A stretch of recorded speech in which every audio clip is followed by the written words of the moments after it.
Hello guys, welcome to Sure Success. I hope you guys are doing great. तो आज मैं फिर से आप लोगों के लिए एक नई वीडियो लेके आया हूँ। जैसे कि आप सबको पता है कि पिछले वीडियो में हमने किया था चाइल्ड डेवलपमेंट एंड पेडागोगी का चैप्टर 1। तो चैप्टर 1 कंप्लीट हो गया है। तो आज हम लोग करने वाले हैं चैप्टर 2, जो कि है प्रिंसिपल्स ऑफ चाइल्ड डेवलपमेंट। और मैंने इस चैप्टर को भी 2 पार्ट में डिवाइड किया है। तो आज हम लोग करने जा रहे हैं पार्ट 1। तो चलिए without wasting any time let's get started. तो आज हम लोग देखेंगे प्रिंसिपल्स ऑफ चाइल्ड डेवलपमेंट। तो फर्स्ट है आपका डेवलपमेंट फॉलोज अ पैटर्न और अ सीक्वेंस। तो चलिए देखते हैं ये क्या है। Each child has a different rate of development, however the development of all human beings follow a similar pattern और सीक्वेंस। तो ये बोल रहा है कि सभी चाइल्ड का जो डेवलपमेंट का रेट है, रफ्तार है, वो डिफरेंट होता है। सभी चाइल्ड डिफरेंट रेट से डेवलप करते हैं। तो यहाँ पर बोला गया है कि development of all human being follow a similar pattern. तो ह्यूमन बींग में जो डेवलपमेंट होता है वो एक सिमिलर पैटर्न से होता है या फिर सीक्वेंस से होता है। तो आपका नेक्स्ट है development involves changes. Human being is never static from the moment of conception to the time to death the person undergoes changes. तो ये बोल रहा है कि ह्यूमन बींग कभी स्टैटिक नहीं होता है, वो हमेशा चेंज होते रहता है। तो इंडिविजुअल जो है वो अपने बर्थ के टाइम से लेके डेथ तक चेंजेस करते रहते हैं, अपने फिजिकली या फिर मेंटली। आपका नेक्स्ट है development proceeds from general to specific in all the phase of prenatal development and postnatal life the child's response are from general to specific. तो यहाँ पर क्या बोला गया है कि चाइल्ड में जो डेवलपमेंट होता है वो जनरल से स्पेसिफिक होता है। तो जनरल से स्पेसिफिक का मतलब क्या है?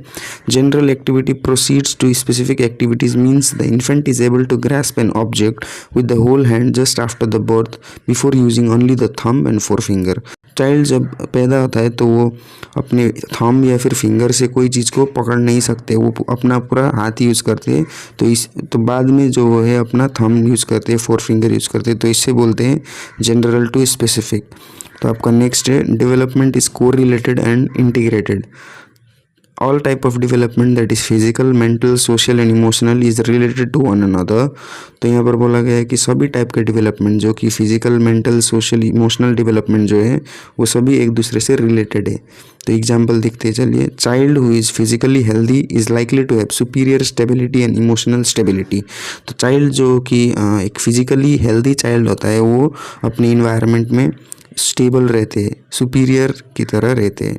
तो आपका नेक्स्ट है डेवलपमेंट इज कंटिन्यूस प्रोसेस। तो development does not occur in sprouts, it continuous from the moment of conception until the individual reaches maturity. तो डेवलपमेंट एक कंटिन्यूस प्रोसेस है, वो अचानक से एक बार में नहीं आता है, धीरे धीरे करके कंटिन्यूसली प्रोसेस होते जाता है। जब वो पैदा होता है एक चाइल्ड तब से मैच्योरिटी तक कंटिन्यू प्रोसेस है वो। तो आपका नेक्स्ट है development occurs at different rates for different part of bodies.